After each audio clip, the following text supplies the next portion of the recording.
جنگل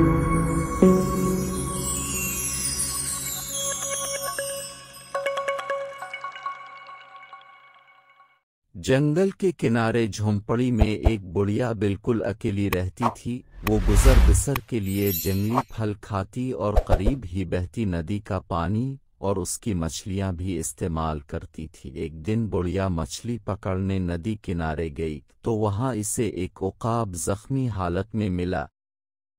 بڑھیا مچھلی چھوڑ کر جلدی سے زخمی عقاب کو جھونپڑی میں لے آئی اور اس کا علاج اور مدد کرتی رہی۔ مرہم پٹی کے بعد بڑھیا نے اسے آرام سے گھاس پھوس پر لٹا دیا۔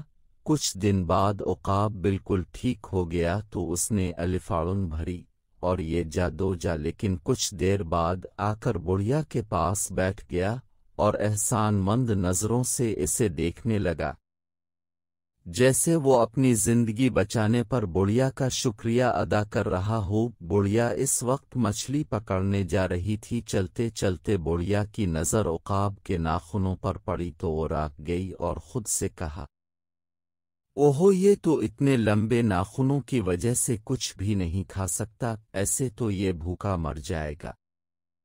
یہ سوچ کر بڑھیا نے جھٹ عقاب کو پکڑا اور وارنتی کے ایک وار سے عقاب کے ناخن پنجوں سمیت کاٹ لیے اور مچھلی پکڑنے چل پڑی۔ واپسی پر اس نے عقاب کو بے سدھ پڑے دیکھا تو مسکرائی اور خود سے کہا کہ سونے دو، بیچارہ تھکا ہوا ہے۔ پھر بڑھیا خود بھی سو گئی۔ شام کو جاگنے پر اس نے دیکھا کہ عقاب اسی حالت میں پڑا ہوا ہے۔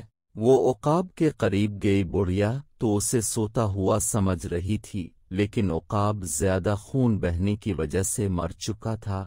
بڑھیا شرمندہ سی سر پکڑ کر وہیں بیٹھ گئی، لیکن اب کیا ہو سکتا تھا؟ بڑھیا کی نادانی کی وجہ سے ایک قیمتی پرندہ اپنی زندگی